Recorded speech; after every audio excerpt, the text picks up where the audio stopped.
Good evening दोस्तों। एक बार स्वागत है बीबी सर यूके चैनल में आप सभी का। देखिए, आप लोगों में से काफ़ी सारे दोस्तों का 18 दिसंबर और 8 जनवरी को पेपर रहा होगा। तो उसमें देखो दोस्तों, लोक सेवा आयोग ने हमेशा रिपीटेड क्वेश्चनों को ज़्यादा रिपीट किया इस बार भी। तो इसलिए हम सोच रहे हैं कि आने वाले एग्ज़ाम के लिए, जैसे 22 तारीख को है कनिष्क सहायक है, अभी आगे भी एसआई का पेपर होना है। तो देखिए कि इस पे 2-3 बार कई सारे क्वेश्चनों का रिपीटेड हो रहा है, कई सारे क्वेश्चन रिपीट हो रहे हैं, जैसे 10-15 क्वेश्चन बार बार देखने को मिल रहे हैं। तो मैंने सोचा कि क्यों ना हम एक सीरीज़ लेकर के आते हैं दोस्तों, कि पुराने पेपरों का एक प्रीवियस ईयर के जो क्वेश्चन पेपर है लोक सेवा आयोग के द्वारा जो पूछे गए हैं, उन्हीं पर हम क्या करें दोस्तों, वीडियो बनाएं और उनको अच्छे से रिवाइज करें। तो मेरा मकसद यही था कि हम प्रीवियर के जो प्रश्न है लोक सेवा आयोग के द्वारा जो राज्य स्तरीय पेपर करवाया जाता है, तो हम उन्हीं पर चर्चा करेंगे। ठीक है दोस्तों, जिससे आने वाले एग्ज़ाम के लिए हेल्पफुल हो जाए दोस्तों। तो आइए सबसे पहले आज हम उत्तराखंड सम्मिलित राज्य सिविल प्रवर अधीनस्थ सेवा चयन आयोग, ये जो पीसीएस का पेपर हुआ था 2022 में दोस्तों, तो जनरल स्टडी का पेपर हल करते हैं। ठीक है दोस्तों, तो पहला प्रश्न है दोस्तों इसमें जो पूछा गया था, केदारनाथ वन्य जीव अभ्यारण्य को किस जंतु के संरक्षण हेतु स्थापित किया गया है। तो यहाँ पर आप लोगों का जो राइट आंसर हो जाएगा दोस्तों, मैं सीधे सीधे राइट आंसर पर जाऊँगा दोस्तों, और जब तक मैं आंसर बताऊँ तब तक आपको अपने जो मन मस्तिष्क में है उस आंसर को खुद ही आपने क्या करना है, लिखना है। ठीक है दोस्तों, खुद ही आपने सोचना है। तो यहाँ पर राइट आंसर हो जाएगा दोस्तों आप लोगों का हिमालय कस्तूरी मृग। ठीक है दोस्तों, दूसरा प्रश्न है आप लोगों का दोस्तों, इनमें से कौन सा उत्तराखंड का राजकीय वृक्ष है। तो यहाँ पर उत्तराखंड का जो राजकीय वृक्ष है दोस्तों, वो है अपना बुरांस। ठीक है दोस्तों, नेक्स्ट प्रश्न है दोस्तों, तीसरा प्रश्न आपका, साल 2021 में नोबेल का शांति पुरस्कार किसे दिया गया था। देखिए, मेरे द्वारा एक वीडियो और बनाया गया है दोस्तों, कि आज तक के लोक सेवा आयोग के द्वारा जितने भी करंट अफेयर के क्वेश्चन थे दोस्तों, उसको मैंने पहले ही वीडियो बना करके डाल दिया है दोस्तों विद अपडेट के साथ। तो यहाँ पर नोबेल शांति पुरस्कार, देखिए ये नोबेल शांति पुरस्कार इस बार 3 लोगों को दिया गया, एक व्यक्ति और 2 संस्था को दिया गया है। ठीक है, तो जो इसमें एक नाम आपको याद रखना है व्यक्ति, वो नाम है आपका दोस्तों यहाँ पर एलएस ब्लावत्स्की को दिया गया है। ठीक है, साल 2022 का नोबेल शांति पुरस्कार। और 2 संगठन, एक यूक्रेन का संगठन है और एक आपका रूस का, क्योंकि अभी पूरे विश्व में दोस्तों यूक्रेन और रूस आमने सामने हैं। ठीक है दोस्तों, तो याद रखेंगे। नेक्स्ट है दोस्तों चौथा प्रश्न, अन्नपूर्णा पर्वत पर चढ़ने वाली प्रथम भारतीय महिला कौन है। तो यहाँ पर जो राइट आंसर हो जाएगा आप लोगों का दोस्तों, ये है आपका प्रियंका मोहते। ठीक है दोस्तों, नेक्स्ट प्रश्न है पांचवा दोस्तों आज का, स्वर्गीय लता मंगेशकर को भारत का सर्वोच्च नागरिक सम्मान भारत रत्न किस वर्ष दिया गया। काफ़ी महत्वपूर्ण प्रश्न है दोस्तों, ये मध्य प्रदेश में इनका जन्म हुआ था। तो आप याद रखेंगे कि स्वर्गीय लता मंगेशकर का निधन साल 2022 में दोस्तों फरवरी में 6 फरवरी को निधन हो गया था दोस्तों। तो राइट आंसर हो जाएगा दोस्तों यहाँ पर आप लोगों का साल 2001 में भारत रत्न दिया गया था। ठीक है दोस्तों, नेक्स्ट प्रश्न है दोस्तों छठा प्रश्न आज का, मिताली एक्सप्रेस एक नई यात्री रेल यात्री जिसका हाल ही में उद्घाटन किया गया है, तो जो ढाका को किस भारतीय शहर के साथ जोड़ती है, मतलब बांग्लादेश टू इंडिया के मध्य यह मिताली एक्सप्रेस रेलगाड़ी का उद्घाटन किया गया है। तो यह आपका दोस्तों न्यू जलपाईगुड़ी के मध्य चलाई जा रही है। ठीक है दोस्तों, नेक्स्ट प्रश्न है दोस्तों आज का सातवां प्रश्न जो पूछा गया था, the world Vineet his feet निम्न में से किसकी जीवनी है। तो यहाँ पर आपको जो याद रखना है वो पुलेला गोपीचंद। ठीक है दोस्तों, इन प्रश्नों को आपको बार बार देखने हैं दोस्तों, बार बार रिवीजन करने 22 तारीख तक, जिससे कि आप 22 तारीख में अच्छी स्कोरिंग कर पाएंगे। ठीक है, आठवां प्रश्न है दोस्तों आज का, किस भारतीय डॉक्यूमेंट्री मूवी को ऑस्कर अवार्ड 2022 के लिए नामित किया गया है। तो यहाँ पर जो राइट आंसर हो जाएगा दोस्तों, एक ड्रामा अलग है, ये डॉक्यूमेंट्री मूवी है। ठीक है दोस्तों, तो ड्रामा में मेरे ख्याल से एक तमिल मूवी है दोस्तों, उसको भेजा गया है। तो यहाँ पर जो डॉक्यूमेंट्री के अकॉर्डिंग भेजा गया डॉक्यूमेंट में दोस्तों, वो राइटिंग विद द फायर को भेजा गया है। काफ़ी महत्वपूर्ण प्रश्न है दोस्तों, तो क्योंकि ये 94वां ऑस्कर अवार्ड चल रहा है, याद रखेंगे ये भी दोस्तों। 9वां प्रश्न है दोस्तों आज का सेशन का, किस भारतीय राज्य ने जनवरी 2022 में छात्र स्टार्टअप और नवाचार नीति यानी SSIP 2.0 शुरू की। तो दोस्तों यहाँ पर जो गुजरात राज्य है, गुजरात राज्य ने दोस्तों छात्र स्टार्टअप और नवाचार 2.0 की शुरुआत की है। ठीक है दोस्तों। नेक्स्ट प्रश्न है 10वां प्रश्न, काफ़ी महत्वपूर्ण है दोस्तों 10वां प्रश्न। उत्तराखंड में मैती आंदोलन के जनक कौन है? तो उत्तराखंड में मैती आंदोलन के जनक दोस्तों कल्याण सिंह रावत जी है। ठीक है दोस्तों। अगर सवाल पूछा जाएगा कि यह मैती आंदोलन की शुरुआत कब, तो याद रखिएगा आप 1995 से मैती आंदोलन की शुरुआत होती है दोस्तों अपना राज्य उत्तराखंड में। और ये कल्याण सिंह रावत, और जब कल्याण सिंह रावत जी दोस्तों जब टीचर थे दोस्तों उन दिनों 1995 में, तो एक अपने जो पाठशाला के बच्चे हैं दोस्तों, शायद मेरे ख्याल से इंटर कक्षा के छात्र छात्राओं को लेकर के वो पिकनिक में गए थे, तो वहीं से उपजाए ये दोस्तों मैती आंदोलन, जहाँ पर शादी के ब्याह में आजकल हर लड़की एक वृक्ष लगाती है दोस्तों, तो वही फिर लड़की मायके चली जाती है तो वृक्ष का रेख देख अच्छे से करना पड़ता है, तो यही मैती आंदोलन है दोस्तों। ऐसा पर्यावरण को एक अच्छे से पर्यावरण को बचाने के लिए एक बहुत बड़ा मुहिम है दोस्तों ये। ठीक है। नेक्स्ट प्रश्न है दोस्तों, उत्तराखंड में किस स्थान पर भारतीय मौसम विभाग ने एक डॉपलर रडार को स्थापित किया है? तो यहाँ पर जो राइट आंसर हो जाएगा दोस्तों आप लोगों का, ये किया है आपका दोस्तों मुक्तेश्वर में। ठीक है, मुक्तेश्वर नैनीताल में, आप याद रखेंगे दोस्तों। नेक्स्ट प्रश्न है आज का सेशन का 12वां प्रश्न है दोस्तों, जो लोक सेवा आयोग ने पूछा, बार बार पूछा जाने वाला सवाल है। भारत में वन अनुसंधान की स्थापना किस वर्ष में हुई थी? सॉरी। तो देखिए, भारत में वन अनुसंधान की स्थापना दोस्तों साल 1906 में की जाती है दोस्तों। FRI की स्थापना, फॉरेस्ट रिसर्च इंस्टीट्यूट इसका फुल फॉर्म है दोस्तों। ठीक है, आपको वन से संबंधित सारे फैक्ट आपको याद करने हैं दोस्तों। ठीक है। नेक्स्ट प्रश्न है आज का सेशन का 13वां प्रश्न, निम्नलिखित समाचार पत्रों में से किसने प्रतिष्ठित लोक सेवा श्रेणी में पुलित्जर पुरस्कार 2021 जीता? यहाँ पर आपको 2021 का पूछा गया है, तो आपको याद रखना है 2022 का। ठीक है दोस्तों। सबसे पहले आपको याद रखना है कि पुलित्जर पुरस्कार किस श्रेणी में दिया जाता है, तो पत्रिका के क्षेत्र में। किस क्षेत्र में दिया जाता है दोस्तों? पत्रिका के क्षेत्र में। और आपको याद दिला देता हूँ दोस्तों, दानिश सिद्दीकी को आपका साल 2022 का पुलित्जर पुरस्कार दिया गया है। साथ में 4 लोगों को यह पुरस्कार दिया गया है दोस्तों। ठीक है। नेक्स्ट प्रश्न है दोस्तों, काफ़ी महत्वपूर्ण प्रश्न है। खिलाड़ी का नाम और टोक्यो ओलंपिक 2020 में विजित पदक है दोस्तों, तो इसमें सम्मिलित है या नहीं है, ये पूछ रहे हैं दोस्तों। ठीक है।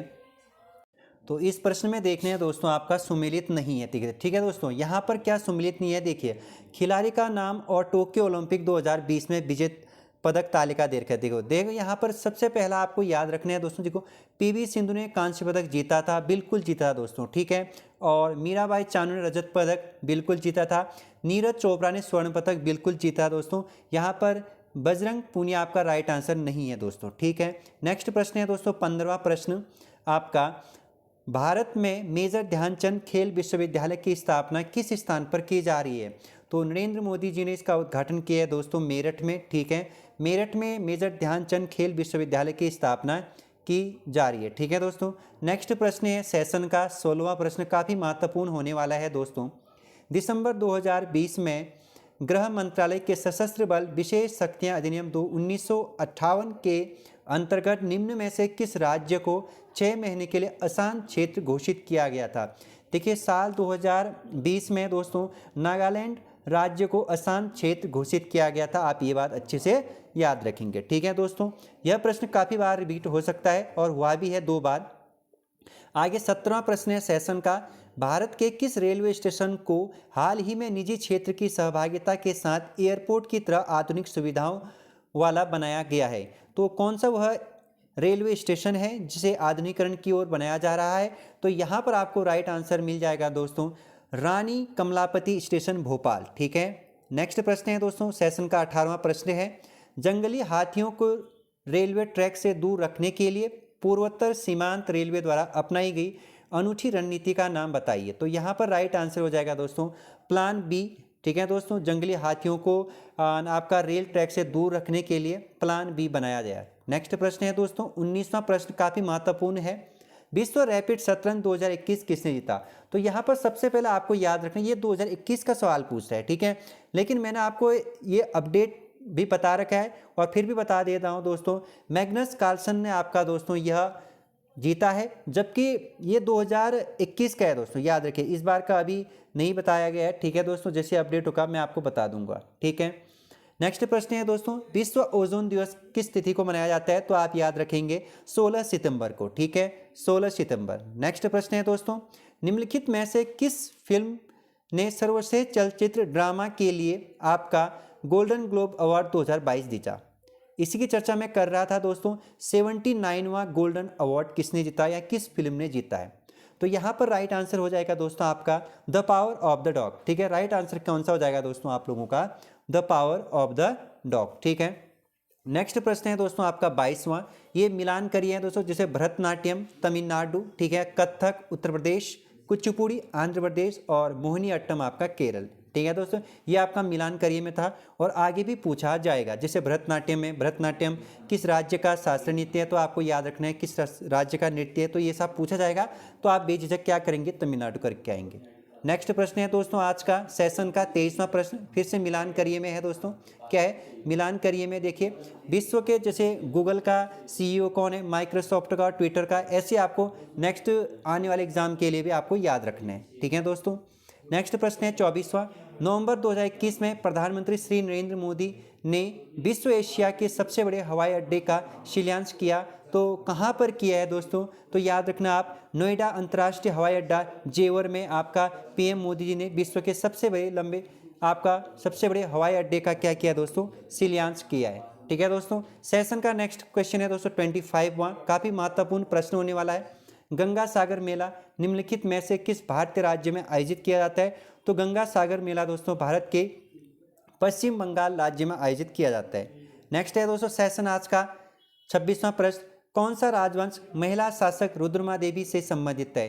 तो याद रखना है आपको दोस्तों, काकतीय वंश आपका रुद्रमा देवी से संबंधित है। ठीक है दोस्तों, नेक्स्ट प्रश्न है दोस्तों आपका, लीलावती का लेखक भास्कर द्वितीय था। आखिर ये लीलावती जो किताब है वो किस से संबंधित है? सबसे पहले आपको याद रखना है गणित से संबंधित है, और ये इनके लेखक कौन है? भास्कर द्वितीय। ठीक है दोस्तों, याद रखिएगा आप, काफ़ी महत्वपूर्ण ये भी प्रश्न है। ठीक है दोस्तों, नेक्स्ट है प्रश्न आज का दोस्तों 28वां। नेक्स्ट प्रश्न है दोस्तों सेशन का, वह धार्मिक पुस्तक जिसमें कृषि कर्म की 8 विभिन्न अवस्थाओं का वर्णन मिलता है। तो यहाँ पर राइट आंसर हो जाएगा दोस्तों आप लोग का मिलिंद पन्हो। ठीक है दोस्तों, नेक्स्ट प्रश्न है 29वां, शक क्षत्र काल में सोने चांदी के सिक्कों का अनुपात क्या था? देखा दोस्तों आप लोगों ने, परसों पटवारी में यही प्रश्न रिपीट हो गया था, 1:35। ठीक है, नेक्स्ट प्रश्न है दोस्तों, गधैया था। ठीक है, सिक्का, भूमि कर, व्यापार कर, तो सैन्य अधिकारी। तो याद रखना आप, सिक्का था दोस्तों गधैया। ठीक है, प्राचीन काल में भारतीय इतिहास में। नेक्स्ट प्रश्न है दोस्तों, उदयनजीरल किस वंश से संबंधित था? तो याद रखिए दोस्तों आप, चेर वंश से यह संबंधित था। ठीक है, नेक्स्ट प्रश्न है दोस्तों आज का सेशन का 32वां प्रश्न है दोस्तों, निम्नलिखित में से किस राष्ट्रकूट शासक ने एलोरा के कैलाश मंदिर का निर्माण कराया था? तो एलोरा के कैलाश मंदिर का निर्माण दोस्तों कृष्ण प्रथम ने करवाया था। नेक्स्ट प्रश्न है दोस्तों 33वां, मौर्य काल में प्रणय था, एक आपातकालीन कर, प्रेम विवाह कर, भूमि अनुदान, भूमि कर। तो यहाँ पर राइट आंसर है दोस्तों आप लोगों का आपातकालीन कर था आपका प्रणयम। नेक्स्ट प्रश्न है दोस्तों सेशन का 34वां, निम्नलिखित में से किस राष्ट्रकूट शासक के प्रतिहार शासक नागभट्ट द्वितीय को हराया था? तो यहाँ पर राइट आंसर हो जाएगा दोस्तों आप लोगों का गोविंद द्वितीय। नेक्स्ट प्रश्न है दोस्तों 35वां सेशन का, 1000 दिनारी नाम से किसे जाना जाता था? क्या बलबन को, क्या सिकंदर लोदी को, क्या मलिक काफूर को, या फिर कुतुबुद्दीन ऐबक को? तो यहाँ पे जो राइट आंसर हो जाएगा दोस्तों आप लोगों का, क्योंकि यहाँ पर जो मलिक काफूर है उसे 1000 दिनार नाम से जाना जाता है, क्योंकि इसको 1000 सिक्के में या 1000 दिनार में खरीदा गया था। नेक्स्ट प्रश्न है दोस्तों सेशन का आज का 36, निम्नलिखित में से कौन इल्तुतमिश का प्रतिद्वंदी नहीं था? क्या यल्दुज नहीं था, या कुबाजा नहीं था, या मर्दाना नहीं था? तो यहाँ पर जो राइट आंसर हो जाएगा अल्तुनिया इल्तुतमिश का प्रतिद्वंदी नहीं था दोस्तों। ठीक है, ये इनके हमसफर हुआ करते थे। नेक्स्ट प्रश्न आपको 37 में मिलेगा दोस्तों सेशन का, ऋग्वेद के सर्वाधिक मंत्र किस वैदिक देवता को समर्पित है?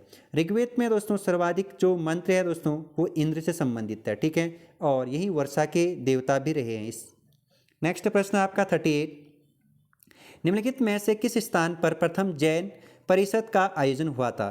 तो आपको याद रखना है दोस्तों, सबसे पहले जैन जो संगीति कराई गई थी ये पाटलिपुत्र बोले तो पटना में कराई गई थी, आप याद रखेंगे, काफ़ी महत्वपूर्ण यह प्रश्न है। नेक्स्ट प्रश्न है 39, निम्नलिखित में से किस नाटक की रचना हर्षवर्धन द्वारा की गई थी?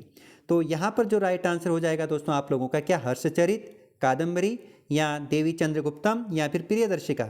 तो आप लोगों ने सोच लिया होगा और आप लोगों ने लगा भी लिया होगा, प्रियदर्शिका आपका राइट आंसर। थैंक यू, आप लोगों ने आंसर भी दे दिया। 40वां प्रश्न, निम्नलिखित में से कौन कैबिनेट मिशन का सदस्य नहीं था दोस्तों? कैबिनेट मिशन दोस्तों यहाँ पर राइट आंसर हो जाएगा आपका जॉन साइमन, आपका दोस्तों कैबिनेट मिशन का सदस्य नहीं था, ये साइमन कमीशन का सदस्य था दोस्तों। 41वां प्रश्न है दोस्तों, भारत में वित्तीय विकेंद्रीकरण किसने प्रारंभ किया था? तो भारत में वित्तीय विकेंद्रीकरण का प्रारंभ जिसने किया था दोस्तों वो किया था आपका लॉर्ड मेयो ने।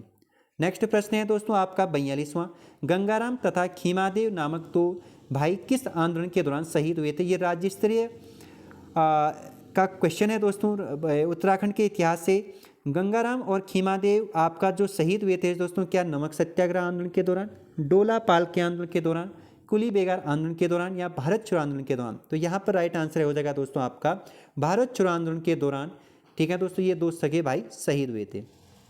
43वां प्रश्न है दोस्तों सेशन का, राजा राममोहन रॉय की उपाधि, रॉय की प्रसिद्ध कृति गिफ्ट टू मोनोथेइस्ट किस भाषा में लिखी गई थी? तो क्या फारसी में, क्या अंग्रेजी में, क्या अरबी में या फिर बंगाली में?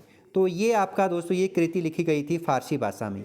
44वां प्रश्न है दोस्तों, 1929 में गांधी जी ने किस स्थान पर अनासक्ति योग के अनुवाद का कार्य पूर्ण किया था? तो आपका बागेश्वर के सुदूरवर्ती एक बहुत बढ़िया इलाका है कौसानी में आपका अनासक्ति योग के अनुवाद का कार्य पूर्ण किया गया था। ठीक है दोस्तों। 45वां प्रश्न है, भारतीय संघ में विलय के समय टिहरी राज्य का राजा कौन था? जब टिहरी का विलय भारत में हो रहा था दोस्तों, यानी आपका 1949 में, तो उस टाइम पीरियड पर आपका टिहरी का राजा हुआ करता था मानवेंद्र शाह। ठीक है दोस्तों, इसी से संबंधित एक प्रश्न आया था हैदराबाद।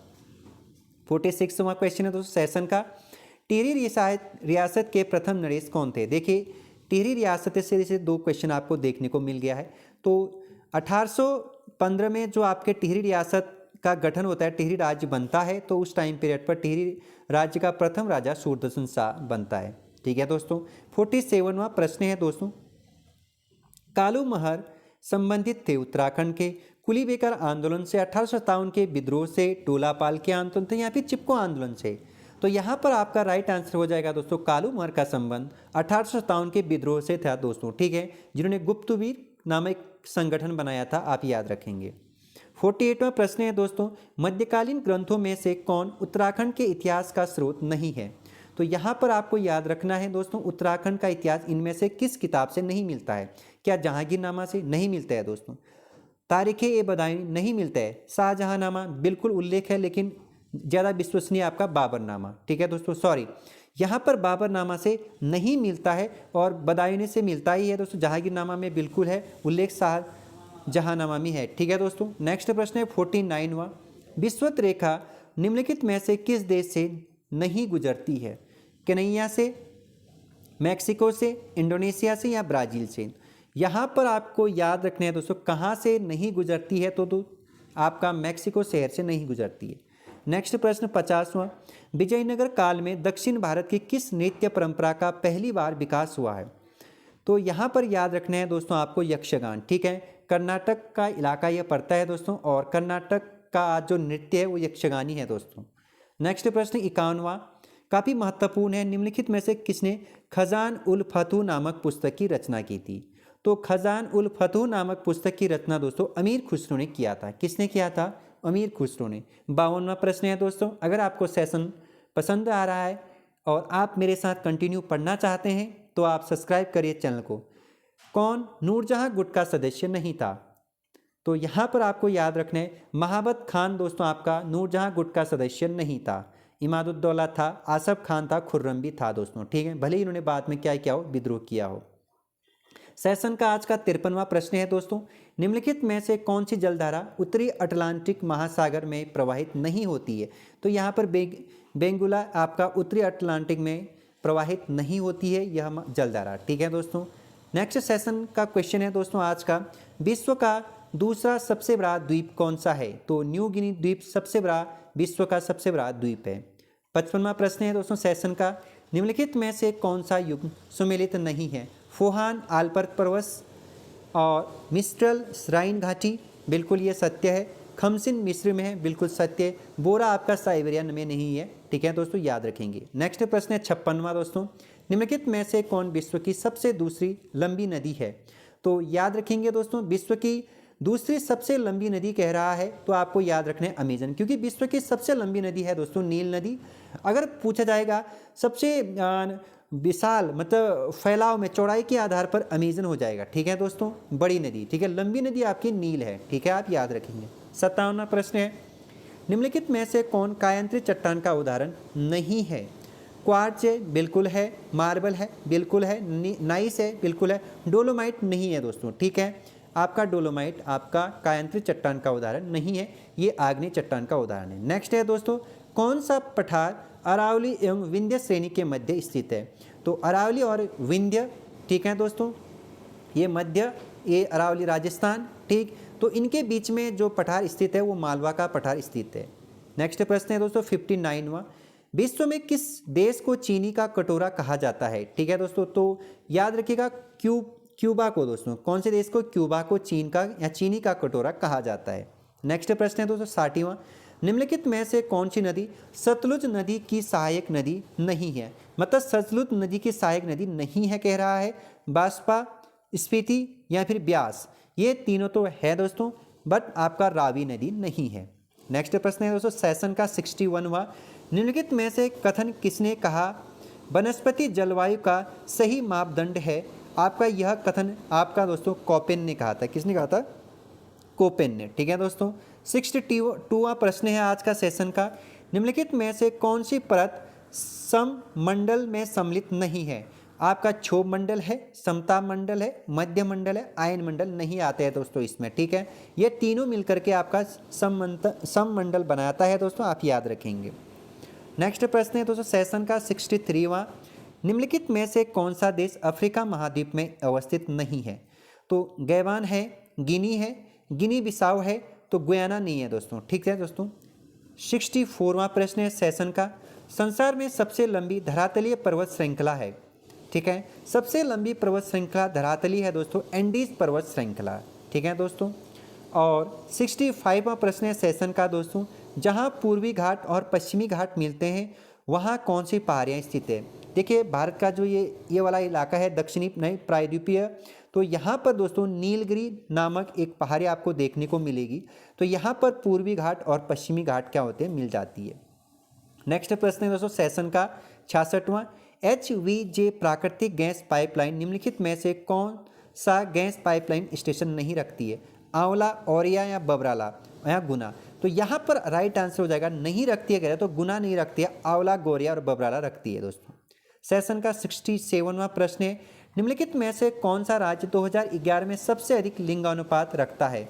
तो यहाँ पर जो राइट आंसर हो जाएगा दोस्तों 2011 में सबसे अधिक लिंगानुपात रखता है दोस्तों तमिलनाडु, ठीक है दोस्तों। आपको बिल्कुल सेशन से दूर नहीं भागना है, बोर नहीं होना है दोस्तों, बने रहिए दोस्तों, ठीक है। नेक्स्ट है प्रश्न, कौन सा द्वीप लक्षद्वीप समूह का अंग नहीं है? तो यहाँ पर नहीं है पूछ रहा है, तो तिलन चौंग नहीं है दोस्तों। नेक्स्ट है 69, कोपेन ने भारत के विशाल मैदान की जलवायु के लिए निम्नलिखित में से कौन से शब्दों का प्रयोग किया था? तो यहाँ पर CWG का प्रयोग किया था कोपेन ने। नेक्स्ट प्रश्न है राज्य स्तरीय प्रश्न है दोस्तों।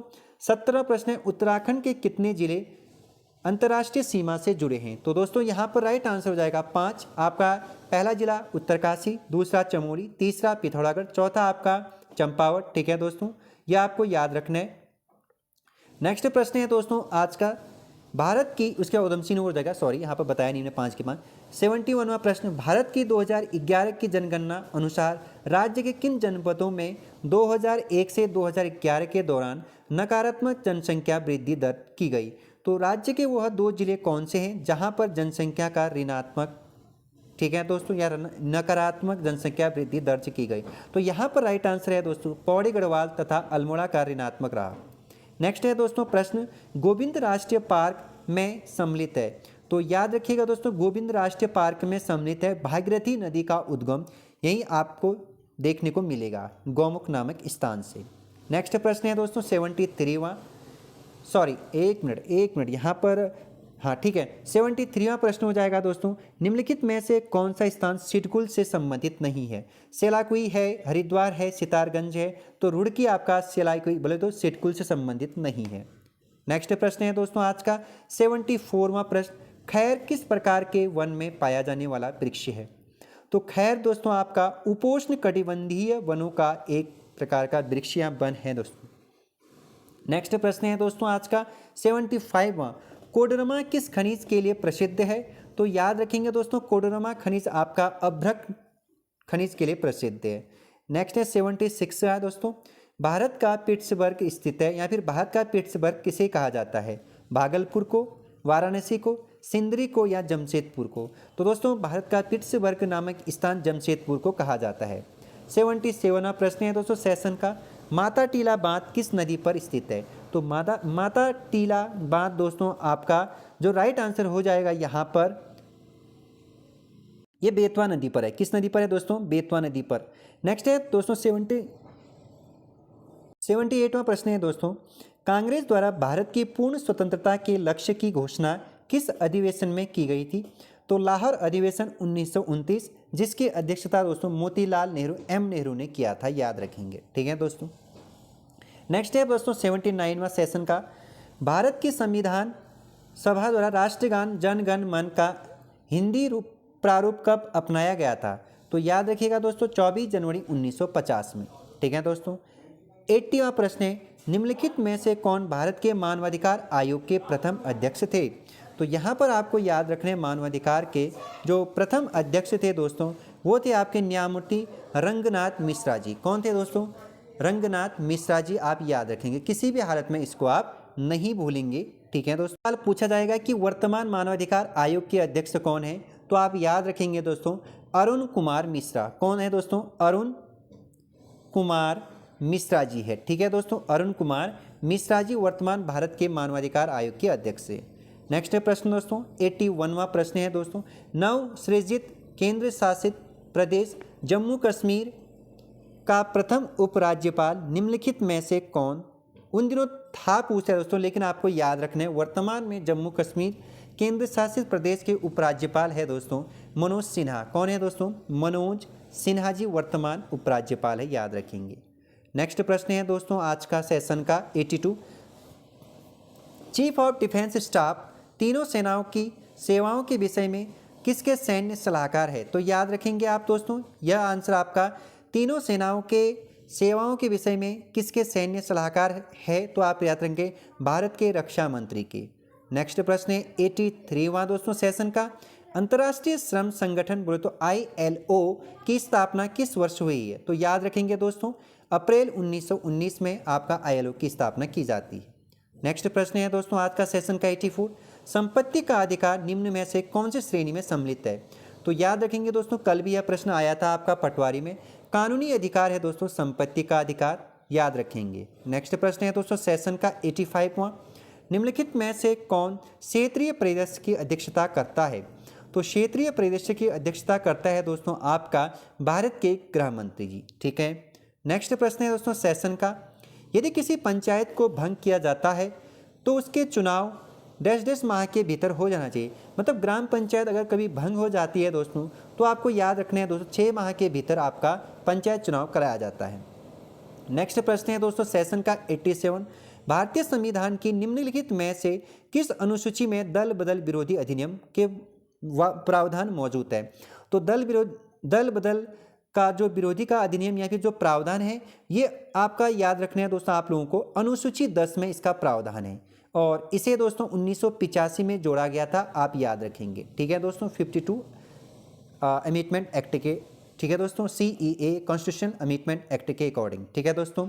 नेक्स्ट प्रश्न है 88, लोक लेखा समिति के लिए लोकसभा के कितने सदस्य निर्वाचित किए जाते हैं? मतलब लोक लेखा समिति जब गठित की जाती है दोस्तों, तो वहां आपको याद रखने लोकसभा से दोस्तों आपका 15 सदस्य जाते हैं। कितने सदस्य जाते हैं? 15 सदस्य।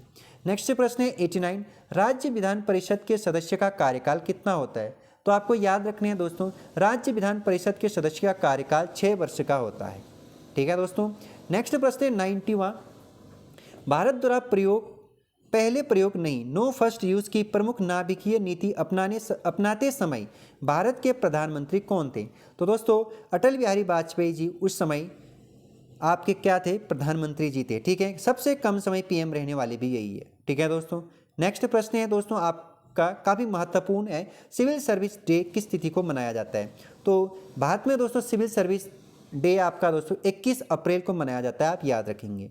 नेक्स्ट प्रश्न है 92, केंद्रीय सूचना आयोग की स्थापना किस वर्ष की गई थी? तो केंद्रीय सूचना आयोग की स्थापना दोस्तों अक्टूबर आपका 2005 में की जाती है। नेक्स्ट प्रश्न है दोस्तों काफ़ी महत्वपूर्ण है, वायु संरक्षण एवं या फिर संरक्षण एवं प्रदूषण नियंत्रण अधिनियम किस वर्ष पारित होता है? तो ये प्रश्न काफ़ी महत्वपूर्ण है। देखिए आप लोगों ने कल भी देखा होगा, क्योंकि इन्वायरमेंट का सवाल इस बार पूछे जा रहे हैं, दोनों पेपरों में पूछे गए थे इन्वायरमेंट से, तो इस बार भी देखो 1981 में दोस्तों आपका वायु बोले तो संरक्षण एवं प्रदूषण नियंत्रण अधिनियम आया दोस्तों। नेक्स्ट फिर ये सुमेलित कीजिए है दोस्तों, इसको हम स्किप करेंगे। ठीक है। 95वां प्रश्न है, भारत में सार्क दक्षिण शिखर सम्मेलन किस वर्ष आयोजित किया गया था? तो 1986 में आपका दोस्तों सार्क सम्मेलन आयोजित किया गया था भारत में। नेक्स्ट प्रश्न है 96 दोस्तों, काफ़ी महत्वपूर्ण यह प्रश्न है, निम्नलिखित में से कौन सा संवैधानिक संशोधन भारत में पिछड़ी जातियों के लिए राष्ट्रीय आयोग के गठन से संबंधित है? तो 102वां संवैधानिक संशोधन हुआ था दोस्तों अन्य पिछड़ा जातियों के लिए राष्ट्रीय आयोग के गठन के लिए। नेक्स्ट प्रश्न है दोस्तों आपका 97, उत्तराखंड राज्य निम्नलिखित में से किस तिथि को अस्तित्व में आया था? यह प्रश्न मुझे बताने की जरूरत नहीं है। 98वां प्रश्न, निम्नलिखित में से उत्तराखंड का वह कौन सा मुख्यमंत्री था जिसने विधानसभा में गैरसैंण को ग्रीष्मकालीन राजधानी बनाने की घोषणा की थी? काफी महत्वपूर्ण प्रश्न, त्रिवेंद्र सिंह रावत। ठीक है दोस्तों, याद रखेंगे आप। 99, औपनिवेशिक कुमाऊं और गढ़वाल के निम्नलिखित में से किस कमिश्नर ने राजस्व पुलिस प्रणाली का प्रारंभ किया था? तो याद रखिए, यूं तो नींव तो आपका कमिश्नर ट्रेल ने रख दिया था 1819 में। ठीक है दोस्तों, लेकिन आपको प्रॉपर याद रखने हैं दोस्तों, जिन्होंने स्थायी राजस्व पुलिस प्रणाली की नींव रखी थी दोस्तों वो सर हेनरी रैमजे। ठीक है दोस्तों, आपको रैमजे का कार्यकाल भी याद रखना है। ठीक है दोस्तों। 100वां प्रश्न, उत्तराखंड से कितने लोकसभा सांसद निर्वाचित होते हैं? तो लोकसभा में उत्तराखंड से दोस्तों 5 लोग जाते हैं। कितने सांसद जाते हैं? 5। ठीक है। नेक्स्ट है दोस्तों 101वां प्रश्न, टोबिन टैक्स लगाया जाता है विदेशी विनिमय लेन देन पर। ठीक है दोस्तों। नेक्स्ट प्रश्न है 102वां, भारत में कृषि उत्पादों के बाजार को कौन विनियमित करता है? तो आवश्यक वस्तु अधिनियम 1955 के तहत कृषि उत्पादों के बाजार को विनियमित किया जाता है। ठीक है दोस्तों। नेक्स्ट प्रश्न है दोस्तों आपका राष्ट्रीय विकास परिषद से, इतना याद रखें, नेशनल डेवलपमेंट काउंसिल का गठन आपका 1952 में होता है। बस यही क्वेश्चन आप लोगों को पूछा जाएगा। ठीक है दोस्तों, यहाँ पर काफ़ी डिटेल क्वेश्चन पूछा गया है। 104वां प्रश्न, किस वर्ष लोकसभा में महिला सांसदों की न्यूनतम संख्या थी? तो याद रखिएगा आप दोस्तों 1977 में सबसे कम थी। नेक्स्ट प्रश्न 105वां, निम्नलिखित में से किसे संसद की कार्यवाही में भाग लेने का अधिकार प्राप्त है? तो याद रखिए, संसद के कार्यवाही में भाग ले सकता है भारत के महान्यायवादी, लेकिन वोट देने का अधिकार इसके पास नहीं है। ठीक है दोस्तों। नेक्स्ट प्रश्न है तो उत्तरांचल नाम परिवर्तन अधिनियम निम्नलिखित में से किस वर्ष अस्तित्व में आया था? मतलब उत्तरांचल का नाम उत्तराखंड किया जाए, यह अधिनियम कब आया था? 2006 में, आप याद रखेंगे अच्छे से। ठीक है दोस्तों। नेक्स्ट प्रश्न है आपका, निम्नलिखित में से कौन सा कथन सही है? मुद्रास्फीति बंधन पत्र धारक को लाभ पहुंचाती है? बिल्कुल पहुंचाती है। नेक्स्ट प्रश्न है दोस्तों आपका, नेक्स्ट जो यहाँ पर ऑप्शन है, मुद्रास्फीति स्थायी आय समूह को लाभ पहुंचाती है? बिल्कुल पहुंचाती है। इनमें से कोई भी नहीं। यहाँ पर जो राइट आंसर हो जाएगा कौन सा सही है? तो मुद्रास्फीति उधार लेने वाले को लाभ पहुंचाती है। बिल्कुल दोस्तों। ठीक है, क्योंकि जब इन्फ्लेशन हाई होता है दोस्तों, ठीक है, तो इस टाइम पर जब वापस देगा वो, तो दूसरों को तो लॉस होगा। ठीक है दोस्तों, तो लेकिन जो उधार चुकाएगा उसको तो क्या होगा? फायदा होगा दोस्तों। 108वां प्रश्न, निम्नलिखित 1991 के आर्थिक सुधार के बाद भारतीय अर्थव्यवस्था में निम्नलिखित में से क्या परिवर्तन हुआ? दोस्तों देखिए, जब 1991 में भारत ने वैश्विक ग्लोबलाइजेशन को अपनाया, मतलब वैश्विक अर्थव्यवस्था को अपनाया, तो देखिए क्या परिवर्तन हुआ कह रहा है यहाँ पर। जो आपका राइट आंसर हो जाएगा दोस्तों 108 का बी और सी, मतलब दोनों ही से। जीडीपी में कृषि का हिस्सा बहुत बड़ा, लेकिन नहीं दोस्तों, ये घट गया था। एफडीआई का अंतर प्रभाव बढ़ गया, बिल्कुल फॉरेन डायरेक्ट इन्वेस्टमेंट ये बढ़ गया था दोस्तों, ठीक है। विदेशी विनिमय कोष में वृद्धि, बिल्कुल दोस्तों, अब जब दोस्तों बिजनेस का जब आदान प्रदान होगा, ठीक है दोस्तों, तो कहीं ना कहीं आपका क्या हुआ दोस्तों, उसके बाद विदेशी विनिमय में या फिर जो हमारे पास कोष थी, जो विदेशी रुपया था दोस्तों, उसमें कहीं ना कहीं वृद्धि देखने को मिली थी दोस्तों। नेक्स्ट 109वां, स्वेट इक्विटी शेयर निम्नलिखित में से किससे आवंटित किए जाते हैं? तो यहाँ पर जो राइट आंसर हो जाएगा 109 का दोस्तों आप लोगों का, ये हो जाएगा आपका कंपनी के कर्मचारियों को यह आवंटित की जाती है। 110वां प्रश्न, राष्ट्रीय खाद्य सुरक्षा मिशन की शुरुआत किन वस्तुओं के उत्पादन को बढ़ाने के लिए की गई थी दोस्तों? तो यहाँ पर जो राइट आंसर आप लोगों का हो जाएगा, ये सभी, ठीक है दोस्तों, सभी अनाजों या फिर सभी वस्तुओं या फिर सभी चीज़ों या फिर सही उत्पादों के लिए की गई थी, आप याद रखेंगे। 11वां प्रश्न 111 का, भारत में किस प्रकार की कर प्रणाली पाई जाती है? प्रगतिशील, अधोगामी, अनुपातिक या प्रतिगामी? तो भारत में दोस्तों आप लोगों का दोस्तों प्रतिगामी कर प्रणाली पाई जाती है। नेक्स्ट प्रश्न है दोस्तों 112वां, निम्नलिखित में से कौन सी योजना रोलिंग प्लान कही जाती है? या फिर कब आपका रोलिंग प्लान आया था, किस योजना के अंतर्गत? तीसरी, पांचवी, छठी या फिर आठवीं? तो यहाँ पर जो राइट आंसर हो जाएगा दोस्तों आपका रोलिंग प्लान आया था छठी योजना के अंतर्गत, ठीक है दोस्तों।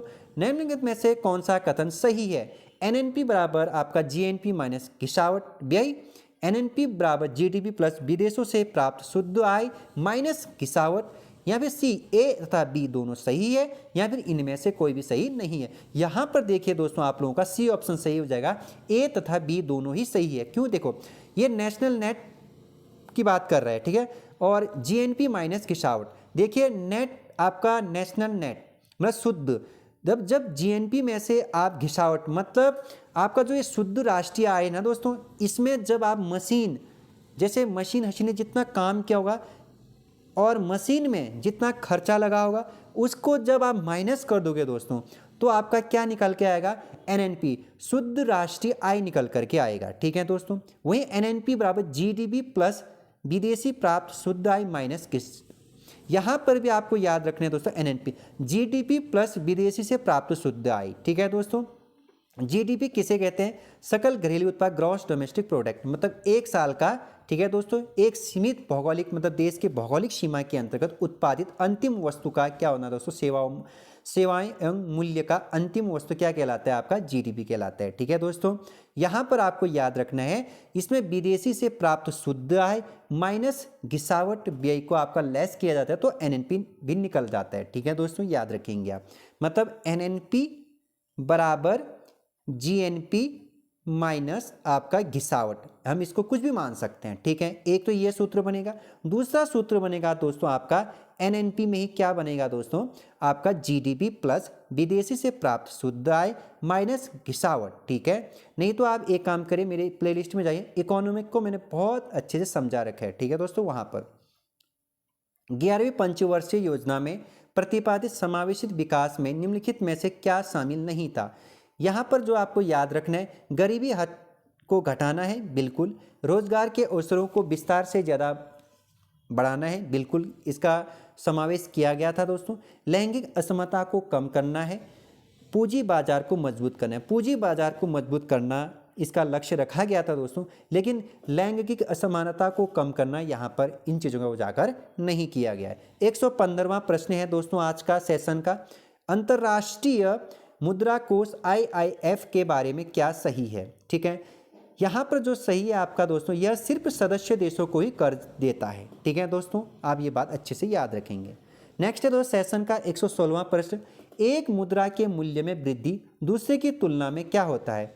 क्या मुद्रा का कमजोर होना, मुद्रा का मूल्य ह्रास होना, मुद्रा की मूल्य वृद्धि होना, या मुद्रा का अवमूल्यन होना? तो यहाँ पर दोस्तों मुद्रा का कमजोर होना एक मुद्रा के मूल्य में वृद्धि की तुलना में, ठीक है दोस्तों। यूएनडीपी के किस मानव विकास रिपोर्ट में लिंग असमानता सूचकांक की शुरुआत हुई थी? तो यहाँ पर याद रखने हैं दोस्तों, आपका राइट आंसर हो जाएगा, आपका ये हो जाएगा SDR 2010 में, ठीक है दोस्तों। नेक्स्ट प्रश्न दोस्तों सेशन का आज का अंतिम प्रश्न करते हैं हम लोग दोस्तों, क्योंकि काफ़ी लंबी वीडियो हो गई है दोस्तों। 118वां, यूएनडीपी की मानव विकास रिपोर्ट 2020 में भारत का मानव विकास सूचकांक, बोले तो एसडीआई रैंक क्या थी।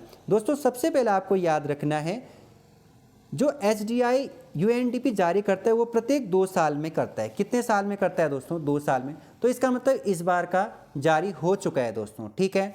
तो आपको एक चीज़ याद रखना है दोस्तों, इस बार भारत का स्थान 132वां है दोस्तों। कितना है? 132वां, ठीक है, ह्यूमन डेवलपमेंट इंडेक्स में, ठीक है। यह प्रश्न आप अच्छे से याद रखेंगे दोस्तों, ठीक। तो कल मिलेंगे दोस्तों, यहीं से आगे सेशन को कंटिन्यू करेंगे। हम देख रहे हैं यूकेपीएससी के पुराने पेपरों को दोस्तों, ठीक है। ये क्योंकि ये प्रश्न आपके रिपीट होंगे दोस्तों, डेफिनेटली 22 तारीख, आने वाली जो 22 तारीख में आप लोग जब एग्ज़ाम में बैठोगे दोस्तों, तो यहाँ से आपको प्रश्न देखने को मिलेंगे। तो इसको अधिक से अधिक आप रिवीजन करिए दोस्तों, ठीक। तो फिर मिलेंगे कल, तब तक के लिए ख्याल रखिए, बाय बाय।